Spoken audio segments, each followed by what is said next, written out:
Commander Jake Morrison stared out the main viewport of the new horizon, watching debris slowly tumble through the void. Metal fragments caught starlight and threw it back in silver flashes. Some pieces were huge, the size of buildings. Others were tiny specks floating in the darkness. "Captain, we're picking up another ship," said Karen Wells from her position at the communication station. Her fingers danced over the controls as she fine-tuned the sensors. "It's big. Really big." Jake turned toward the main screen.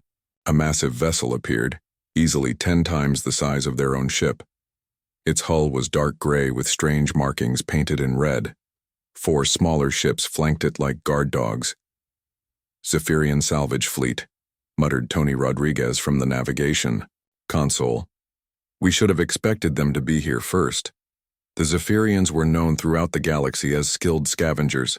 They found dead ships and stripped them bare, selling the parts to whoever would pay. They were also known for looking down on humans as a young, weak species that barely deserved to share the same galaxy. "Incoming transmission," Karen announced. The screen flickered and showed a Zephyrian captain. His skin was pale blue and ridges ran along his forehead. His eyes were cold and yellow. "Human vessel, I am Captain Vextar. You are in Zephyrian salvage territory." Jake straightened his uniform. "Commander Morrison of the Earth vessel New Horizon. We're on a peaceful exploration mission." Vextar's mouth twisted into what might have been a smile. "Exploration? How quaint. You may observe our operations, human, but do not interfere. We have been harvesting this debris field for many cycles." The transmission ended abruptly. Jake looked at his crew. Lisa Carter, his chief engineer, was already studying the sensor readings. Dr. Alex Hughes, the science officer, was taking notes on his tablet. They had worked together for 3 years, and he trusted their judgment completely. "What do we know about this area?" Jake asked. Tony pulled up star charts on his screen. "It's the remains of an old battlefield. The local species have stories about a great war that happened here long ago. Ships from unknown civilizations fought and died in this system. And the Zephyrians have been picking through the wreckage ever since," Lisa added. "According to our databases, they've been operating here for over 30 years.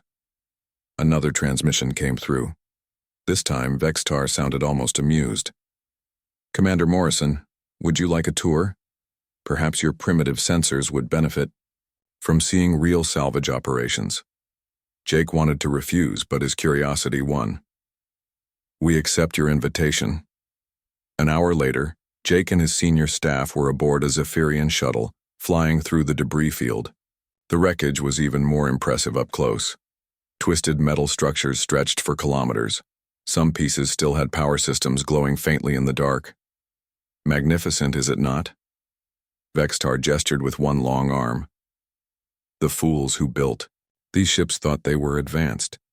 But look how easily they broke apart." The shuttle docked with the main Zephyrian vessel. As they walked through the corridors, Jake noticed human-built equipment mixed in with alien technology. But something felt wrong about the proportions and designs. They entered a vast cargo bay filled with sorted salvage. Vextar led them to different sections, each containing different types of recovered materials. "Here we have power cores," he said, pointing to a pile of cylindrical objects. "Primitive fusion reactors barely worth the metal they're made from. We use them as ballast weight." Lisa knelt down to examine one of the cores. Her scanner beeped softly as she ran it over the surface. She frowned and looked at Jake, shaking her head slightly. "And here," Vextar continued, "we have decorative items. The original builders seem to enjoy making useless trinkets." He gestured to tables covered with small devices. "We trade these to other species as curiosities. Some collectors pay good credits for authentic battle debris." Dr. Hughes picked up a small rectangular device. It was smooth and warm to the touch, with strange symbols etched along one side. His medical scanner detected faint energy patterns inside. "Fascinating," he said, trying to keep his voice neutral. "May I purchase a few of these items for study?" Vextar laughed, a harsh sound that echoed in the cargo bay. "Take whatever you want, human. We have containers full of such junk. Consider it a gift from a superior species to a developing one." The Zephyrian workers nearby joined their captain's laughter. One of them tossed a handful of small devices into a bag and handed it to Hughes. "Your generosity is appreciated," Jake said, fighting to keep his temper under control. They spent another hour touring the salvage operation.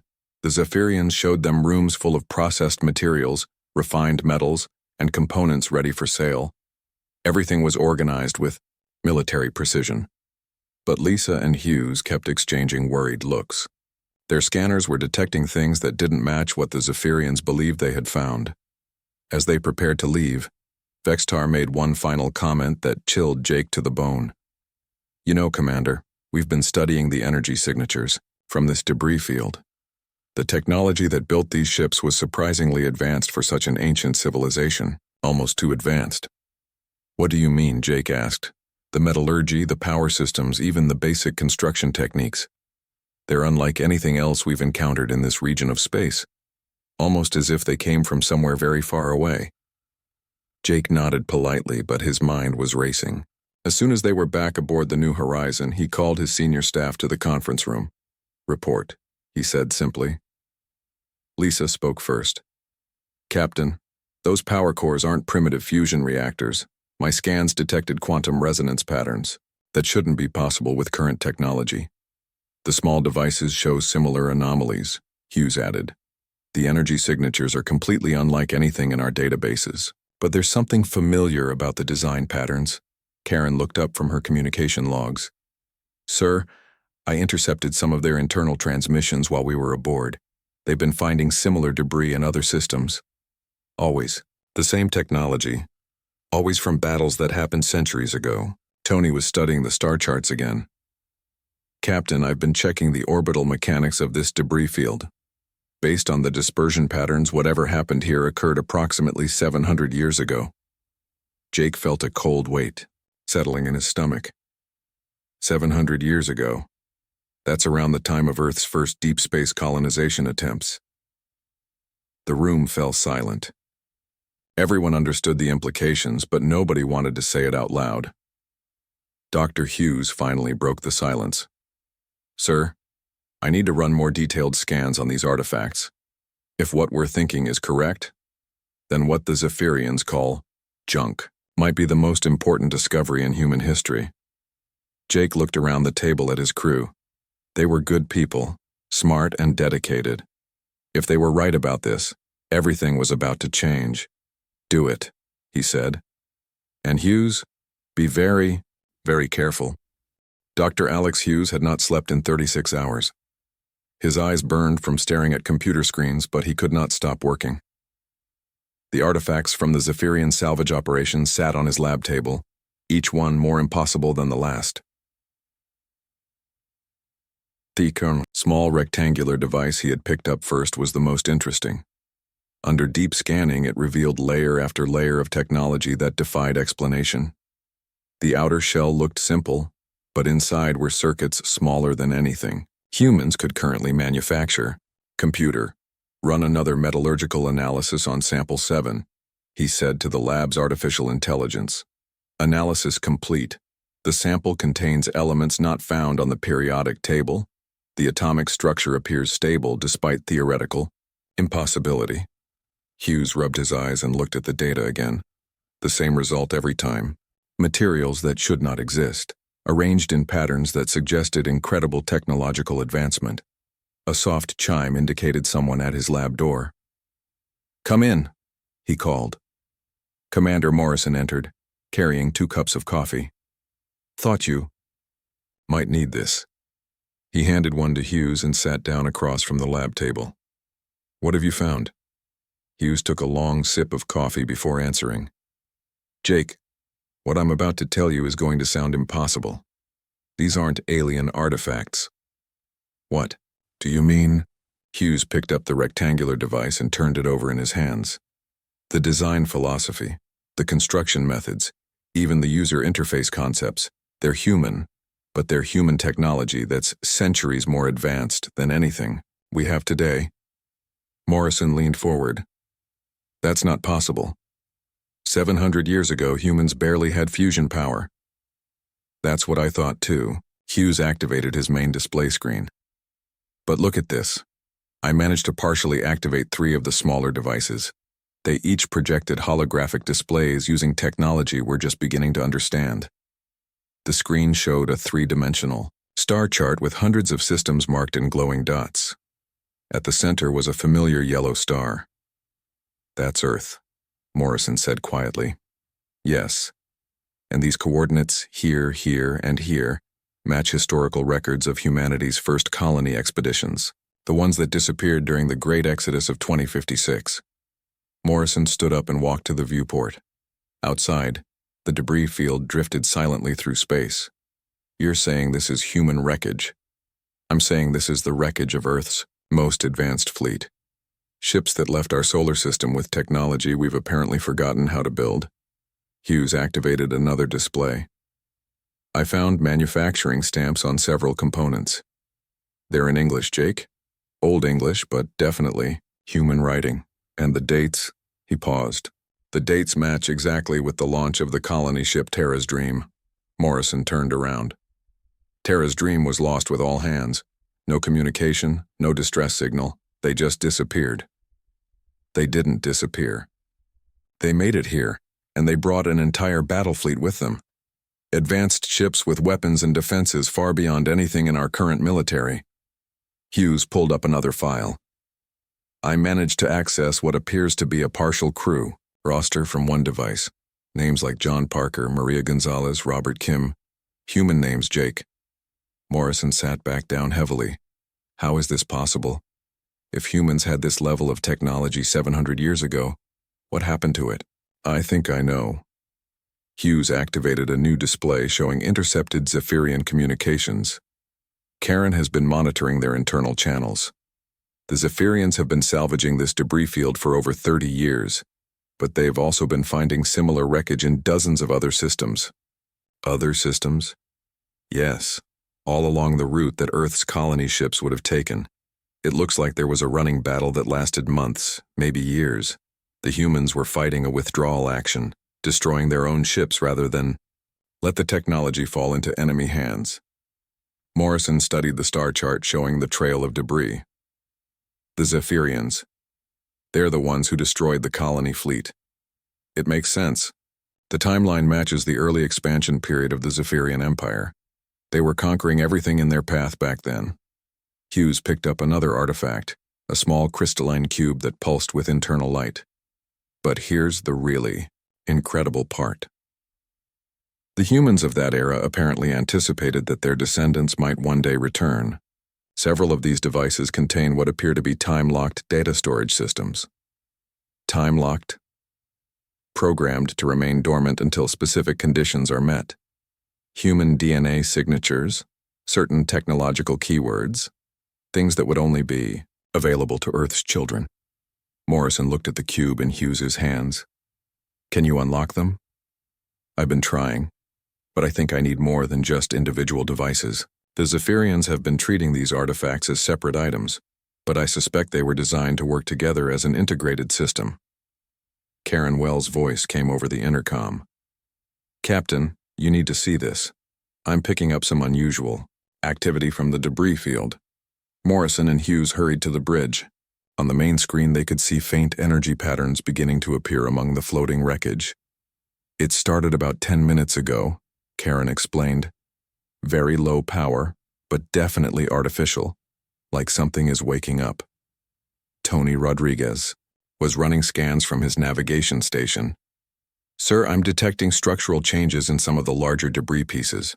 They're moving, rearranging themselves into new configurations." Lisa Carter looked up from her engineering console.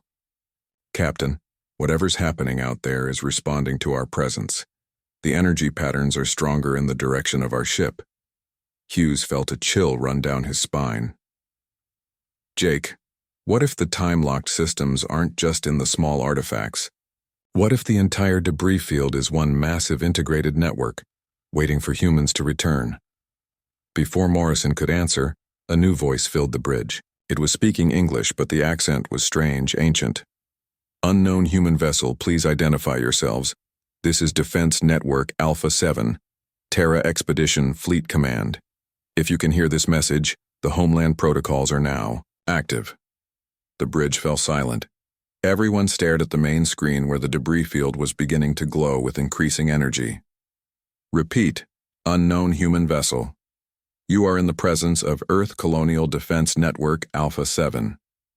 Please, provide proper identification codes or maintain safe distance while autonomous systems complete their activation sequence. Morrison looked at his crew, then walked slowly toward the communication station. This is Commander Jake Morrison of the Earth vessel New Horizon. We are descendants of Earth, returning to find what was lost. There was a long pause. Then the voice spoke again, and this time it sounded almost relieved. Commander Morrison, welcome home. Initiate contact protocols for Terra's Dream Colonial Expedition survivors.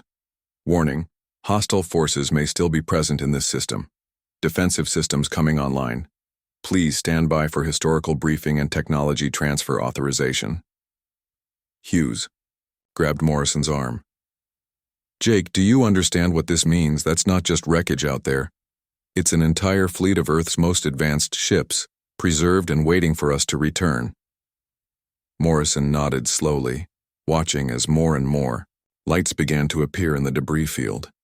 And if the Zephyrians detect this energy surge, they're going to want to know what's happening. As if summoned by his words, Karen's console chimed with an incoming transmission. Captain Vexitar's face appeared on screen, and his expression was no longer amused.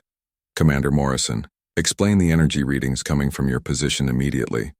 What have you activated? Morrison looked at his crew, then back at the Zephyrian captain. 700 years ago, these aliens had destroyed humanity's first attempt to reach the stars. Now humanity's descendants had returned to claim their inheritance.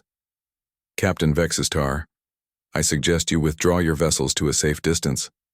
You're about to discover that what you've been calling junk is actually the most advanced technology in the galaxy. The debris field was transforming before their eyes. What had looked like random wreckage was now revealing itself as something far more organized. Pieces of metal that had drifted apart for centuries were slowly moving back together, guided by forces that seemed to defy physics. Lisa Carter watched her engineering displays with growing amazement. Captain, the power readings are off the charts. Whatever's happening out there is using energy sources I can't even identify. Dr. Hughes was still in contact with the ancient network. The voice from the debris field had introduced itself as Admiral Sarah Brooks, commander of Terra's Dream Expedition. She had been dead for 700 years, but her consciousness lived on in the fleet's computer systems. Commander Morrison, I need you to understand our situation. Admiral Brooks's voice filled the bridge. When we left Earth, we carried humanity's greatest technological achievements: quantum computers, self-repairing materials, weapons that could reshape worlds. Jake Morrison stood at the center of his bridge, watching his crew work frantically to process the incoming data. Admiral, what happened to your expedition? We encountered the Zephyrian Empire during their early expansion phase. They saw our technology and decided to take it by force. We were outnumbered 1,000 to 1, but we had advantages they couldn't comprehend. On the main screen, a massive structure was taking shape from the floating debris. It looked like a space station, but one built with technology that seemed almost magical. Sections materialized from what had looked like empty space. Our ships were designed with multiple layers of stealth technology, Admiral Brooks continued. When we realized we couldn't win, we scattered our forces across dozens of systems. Each ship had orders to self-destruct, rather than let our technology fall into enemy hands. Tony Rodriguez was tracking the energy signatures throughout the system. Captain, I'm reading similar activation patterns in 17 other locations. This isn't just one debris field. It's an entire network of hidden installations. Karen Wells looked up from her communication station. Sir, the Zephyrians are requesting an immediate explanation. Captain Vextar is demanding to know why their salvage equipment is suddenly showing impossible power readings. Let me show you what we actually built, Admiral Brooks said. The main screen shifted to display technical schematics that made Lisa Carter gasp in amazement. These are the plans for the Terra-class dreadnoughts, Brooks explained. Each ship was capable of manufacturing its own replacement parts using quantum assemblers. The hull materials could adapt to any threat. changing their molecular structure in real time. Hughes studied the displays with excitement and fear. Admiral, these specifications are centuries beyond our current technology. How did Earth develop these capabilities? The climate wars of the early 21st century forced rapid innovation. When Earth became uninhabitable, we had to choose between dying as a species or taking incredible risks with new technology. We chose to risk everything. The space station in the debris field was now fully formed. It was beautiful and terrifying at the same time, covered in smooth surfaces that seemed to bend light around them. Smaller ships were detaching from hidden docking bays, their hulls gleaming with the same impossible materials. "My God," whispered Lisa Carter. "Captain, those ships are still functional. After 700 years, they're still operational." Admiral Brooks's voice carried a note of pride. "Self-maintaining technology, Commander Carter. These vessels will function until the heat death of the universe. They were designed to preserve human civilization no matter what happened to Earth." Morrison realized the magnitude of what they had discovered. "Admiral, how many ships are we talking about?" The Terra expedition consisted of 247 vessels, ranging from colony ships to dreadnought-class battleships, each one equipped with technology that your current Earth has yet to rediscover. Karen's console erupted with incoming signals. "Captain, I'm receiving transmissions from multiple sources. The awakening fleet is causing sensor alerts across half the galaxy. The Zephyrians aren't the only ones who've been using your technology," Morrison told Admiral Brooks. "They've been trading it as scrap metal for 30 years. There was a long pause before Brooks responded, and when she did, her voice carried centuries of accumulated anger. "Do you mean to tell me that the same species that destroyed my people has been unknowingly using our greatest achievements as trinkets?" Hughes nodded grimly. "Weapons capable of destroying planets being used as paperweights. Medical devices that could extend lifespans by centuries, traded as curiosities. They never realized what they had. The response came in the form of action, rather than words." Across the debris field, more ships began emerging from their hiding places. These weren't the peaceful exploration vessels of the original colony fleet. These were warships built by a humanity that had learned to fight for survival. "Admiral," Morrison said carefully, "what are your intentions regarding the Zephyrians?" "Commander, my primary directive is the preservation and advancement of human civilization. However, I am also programmed with the complete military history of the Zephyrian Empire's expansion. They destroyed 17 human colonies and enslaved the populations of 47 worlds." Lisa Carter was analyzing the weapon systems of the emerging fleet. "Captain, I'm reading energy signatures that could crack a planet's crust. If these ships engage the Zephyrians, it won't be a battle. It'll be an execution." Morrison made a command decision. "Admiral Brooks, I'm ordering you to hold position. Do not engage unless directly threatened." "You're ordering me, Commander?" "I'm requesting that you trust the judgment of modern humanity. We've learned that vengeance often creates more problems than it solves." Another long pause. "Understood, Commander Morrison. However, I must inform you that Zephyrian battle fleets are approaching this system. They've detected the energy surge and are responding with military force." Tony Rodriguez confirmed the Admiral's report. "Captain, I'm reading massive hyperspace signatures. Multiple Zephyrian dreadnoughts are jumping into the system." The main screen showed the arrival of the Zephyrian war fleet. 30 ships materialized from hyperspace, their weapons already charging. Captain Vextar's voice filled the bridge, no longer mocking but deadly serious. "Human vessel, you will immediately cease whatever you have activated and surrender for questioning. You are in violation of Zephyrian territorial claims." Morrison looked at his crew, then at the displays showing both fleets. Modern Zephyrian warships faced ancient human vessels that had been built when Earth itself was dying. "Admiral Brooks, can your ships defend themselves without starting a galactic war?" "Commander, these vessels were designed to fight a war for the survival of the human species. But they were also built by explorers who hoped to find peaceful solutions to conflict." The ancient human fleet began moving into formation. Their ships moved with impossible grace, their hulls shimmering as adaptive armor systems came online. It was clear that despite their age, they were far more advanced than anything the Zephyrians possessed.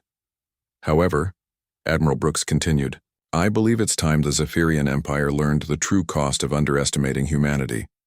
Morrison realized that the next few minutes would determine not just the fate of his crew, but the balance of power in the entire galaxy. Humanity's lost children had returned home, and they had brought with them the weapons of Earth's golden age. All stations, prepare for contact, he ordered. And someone get me a direct line to the Zephyrian fleet commander. It's time to have a conversation about respect. Captain Vexistar's face filled the main screen of the New Horizon. His expression had changed completely from their earlier meeting. Gone was the amused superiority. In its place was barely controlled fear mixed with desperate authority. Commander, Morrison, you will explain what you have done to our salvage operation immediately. Our sensors are detecting impossible energy readings from wreckage that has been dormant for centuries. Jake Morrison stood at the center of his bridge, feeling the weight of history pressing down on him. Behind him, his crew worked frantically to process the flood of data coming from the awakened fleet. In front of him, 30 Zephyrian warships held threatening positions. Captain Vextar, what you've been calling salvage was never yours to claim. This debris field contains the remains of human vessels from Earth's first colonial expedition. Impossible. The technology in that wreckage predates human spaceflight by centuries. Dr. Hughes looked up from his science station.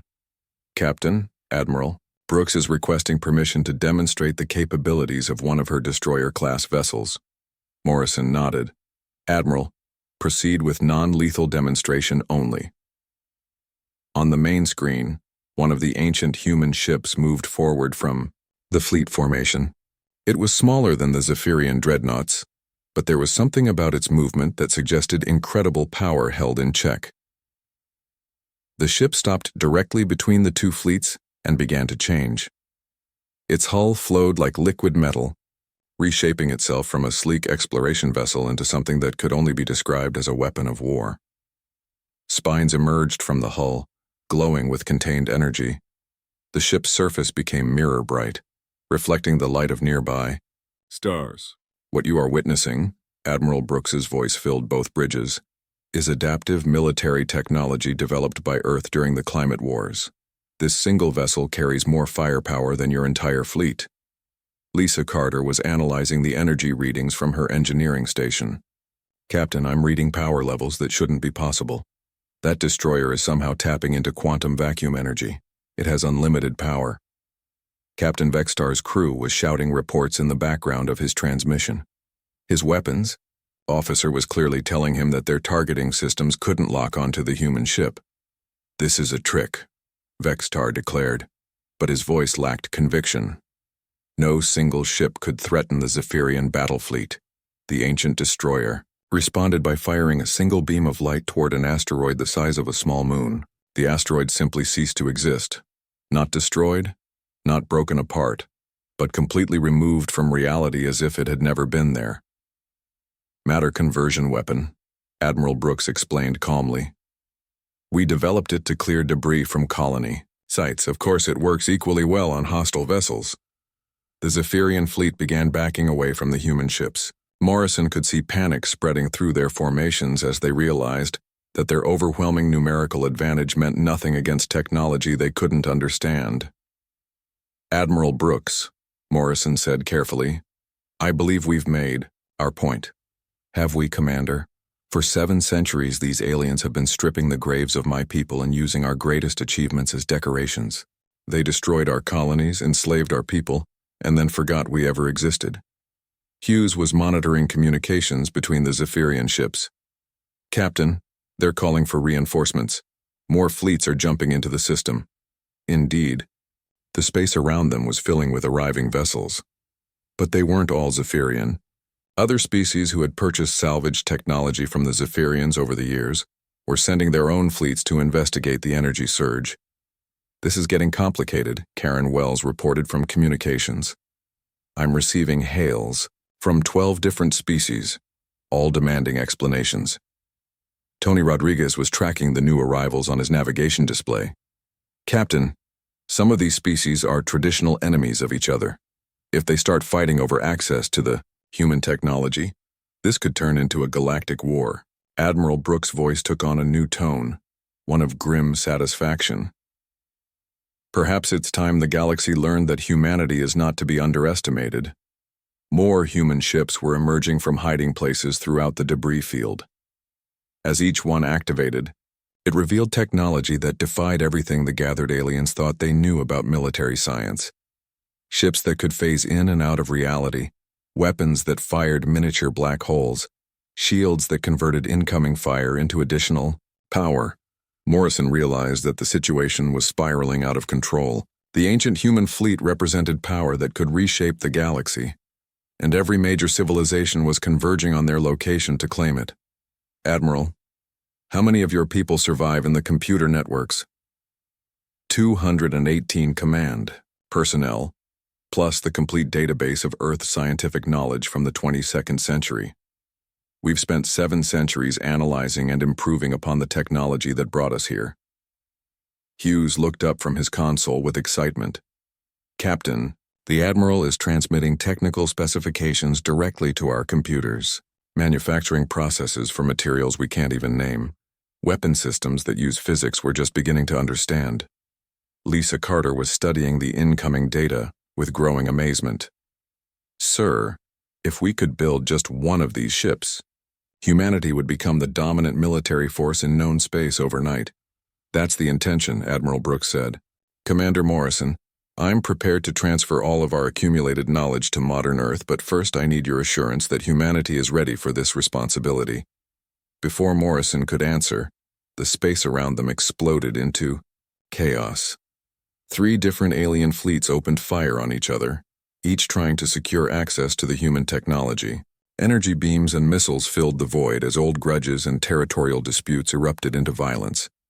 The ancient human fleet responded automatically.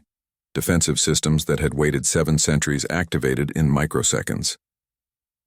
A barrier of pure energy surrounded the debris field, deflecting weapons fire that could have destroyed planets. Fascinating, Admiral Brooks observed. These species are fighting over technology they don't understand, using weapons we gave them through Zephyrian salvage operations. Morrison watched the battle raging around them and realized the truth. Many of the alien weapons were firing energy signatures that matched the power cores Hughes had analyzed. The galaxy's military forces were fighting with degraded versions of human technology. Admiral, how much of Earth's technology has been distributed through salvage operations? Based on my analysis of the combat data, approximately 40% of all advanced weapon systems currently in use by galactic civilizations are based on reverse-engineered human components. The implications hit Morrison like a physical blow. Humanity hadn't just lost its first colonial fleet. They had unknowingly armed the entire galaxy with their own technology, creating the military balance that had kept Earth as a minor power. The irony is beautiful, isn't it? Admiral Brooks continued. The same aliens who destroyed us have been dependent on our technology for centuries. They've been fighting their wars with our weapons, powering their civilizations with our energy, systems healing their people with our medical devices. Captain Vexistar's transmission cut through the battle chatter. Commander Morrison, call off your fleet before this escalates beyond control. The Zephyrian Empire is prepared to negotiate. Morrison looked at his crew, then at the displays showing the ancient human fleet holding position, while alien civilizations destroyed each other with degraded human weapons. Admiral Brooks, I think it's time we reminded the galaxy who actually built all of this technology. The battle around the debris field ended as suddenly as it had begun. The ancient human fleet's defensive barrier had absorbed every weapon fired at it, then reflected that energy back as a demonstration that froze every alien commander in their tracks. The message was clear. Resistance was futile. Commander Morrison stood on his bridge, watching as representatives from dozens of species requested permission to approach. The same aliens who had dismissed humanity as a primitive young race were now begging for audiences. Admiral Brooks, Morrison said, I think it's time we held a proper diplomatic meeting. Agreed, Commander. I'm transmitting the coordinates of our primary command vessel. Your New Horizon is invited to dock with Terra's Dream, the original Colony ship materialized from what had looked like empty space. It was massive, easily the size of a small city, and its hull seemed to be made of light itself. As the New Horizon approached, docking ports opened to receive them. Morrison led his senior staff through corridors that hummed with power beyond imagination. The walls displayed moving images of Earth as it had been 700 years ago, before the climate wars had made it uninhabitable. They entered a command center that defied description. Holographic displays filled the air, showing real-time views of every star system within 1,000 light years. At the center stood a woman who appeared to be in her 30s, with short dark hair and eyes that held centuries of experience. "Commander Morrison," Admiral Brooks said, extending her hand. "Welcome aboard Terra's Dream. It's good to see humans again, even if it's only through quantum projection." Morrison shook her hand, amazed that the hologram felt completely real. "Admiral, I have to ask, are you still human or are you an artificial intelligence?" Brooks smiled. "That's a question we've debated for 7 centuries. My consciousness was uploaded to the ship's quantum computers during the final battle with the Zephyrians. I have all my memories, my personality, my emotions, but I'm not sure if that makes me human or something else." Dr. Hughes was studying the command displays with fascination. "Admiral, these systems are showing us technology that won't be developed on Earth for generations. That's why we're here, Doctor. Earth's colonial expeditions weren't just about finding new worlds. They were about preserving human knowledge and ensuring our species' survival. When Earth became uninhabitable, we carried the best of human achievement to the stars." Lisa Carter was analyzing the ship's engineering systems. "Ma'am, how is this vessel still operational after 700 years? Self-repairing quantum matrices. The ship rebuilds itself at the molecular level constantly. As long as there's energy available, it will continue to function indefinitely." Tony Rodriguez looked up from the navigation displays. "Admiral, these star charts show colony sites throughout this region of space. How many human settlements did you establish?"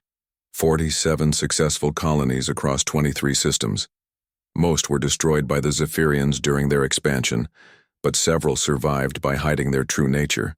Your descendants are scattered throughout the galaxy, Commander Morrison, though they may not know their true heritage." Morrison felt a chill of excitement. "There are other human populations out there?" "Indeed, and now that the defense network has awakened, they're all receiving activation signals. Humanity's lost children are coming home." Karen Wells monitored the incoming transmissions. "Captain, I'm receiving messages from human settlements across the galaxy. They're reporting that ancient defensive systems are coming online in their systems." Admiral Brooks gestured to the main display, which showed a 3-dimensional map of known space. Dozens of points were beginning to glow with the same energy signature as Terra's Dream. "The quantum communication network is fully active now. Every human settlement, every hidden outpost, every secret research facility we established during the Exodus is now connected. For the first time in 700 years, humanity is unified again." A new transmission interrupted their conversation. Captain Vexistar's image appeared on the main screen, but he looked different now. The arrogance was completely gone, replaced by what could only be described as respectful fear. "Admiral Brooks, I am Captain Vextar of the Zephyrian Imperial Fleet. I request permission to speak on behalf of the Zephyrian Empire." Brooks studied the alien commander for a long moment. "Captain Vextar, your empire destroyed my people and scattered our children across the galaxy. Why should I listen to anything you have to say?" "Because, Admiral, we have learned the truth about the technology we've been salvaging. Our scientists have analyzed the quantum signatures of every device we've recovered over the past 30 years. We now understand that our entire civilization has been built upon the foundations of human achievement." Hughes looked at Morrison with amazement. "They're admitting their dependence on our technology." "More than that," Vextar continued. "Our historians have completed a full analysis of the colonial wars. We now realize that humanity posed no threat to the Zephyrian Empire. We destroyed your colonies out of fear and ignorance." Admiral Brooks' expression softened slightly. "At least, you can admit your mistakes, Captain. We offer full restitution to humanity. Territory, resources, technology sharing, whatever you require to rebuild your civilization. Morrison stepped forward. Captain Vextar, that's a generous offer. But I think you misunderstand the situation. Humanity doesn't need to rebuild. We never fell. The main display showed Earth as it appeared in the present day. The planet was green and blue again, its atmosphere restored, its cities gleaming under clear skies. While you were salvaging the wreckage of our first colonial expedition, Morrison continued, humanity spent 700 years learning from our mistakes. Earth is not only habitable again, it's more beautiful than it ever was. And now, thanks to Admiral Brooks and her fleet, we have access to technology that makes us the most advanced civilization in the galaxy. Brooks nodded. The question now is what humanity does with this power. We could seek revenge for the colonies you destroyed. We could dominate the galaxy through superior force. Or we could choose a different path. Morrison looked around the command center, then at the display showing human settlements awakening across the galaxy. Admiral, what do you recommend? I've had 7 centuries to think about it, Commander. Revenge would satisfy our anger, but it wouldn't restore the lives that were lost. Domination would make us no better than the Zephyrians were during their expansion. Brooks gestured to the star chart showing the awakening human network. Instead, I propose we use this technology to do what we originally set out to do. Explore the galaxy, establish peaceful contact with other civilizations, and ensure that no species ever again faces extinction because of ignorance or fear. Morrison nodded slowly. A second chance for everyone. Exactly. The galaxy has been fighting with degraded versions of human technology for centuries. Imagine what could be accomplished if we shared the complete knowledge base with species willing to use it responsibly. Captain Vexistar's transmission cut in again. Admiral Brooks, the Zephyrian Empire would be honored to serve as humanity's partner in this endeavor. We have much to atone for. You'll have that chance, Captain. All of you will. Dr. Hughes looked up from the technical displays he'd been studying. Admiral, there's something I have to know. With all this technology, with quantum computers and matter conversion weapons, why didn't you simply destroy the Zephyrian Empire when you had the chance? Admiral Brooks smiled, and for a moment she looked exactly like the young woman who had left Earth 7 centuries ago. Because, Doctor, we were still human. Even with all our advanced technology, we chose to preserve life rather than destroy it. That's what makes us different from the rest of the galaxy. Morrison felt a surge of pride in his species. Admiral, on behalf of modern humanity, I accept the inheritance you've preserved for us, but more than that, I accept the responsibility that comes with it. The command center filled with holographic displays showing human settlements across the galaxy, all connected now through the quantum communication network. After 700 years of separation, humanity was whole again. Welcome home, Commander, Admiral Brooks said. Now let's show the galaxy what humans can really accomplish when they work together. Outside the viewports of Terra's Dream, alien fleets waited in respectful formation. The age of human expansion was beginning again, but this time it would be built on cooperation rather than conquest. The galaxy was about to discover that humanity's greatest strength had never been their technology. It was their refusal to let fear and anger define their future. And now, with the inheritance of Terra's Dream, they had the power to share that strength with every civilization among the stars.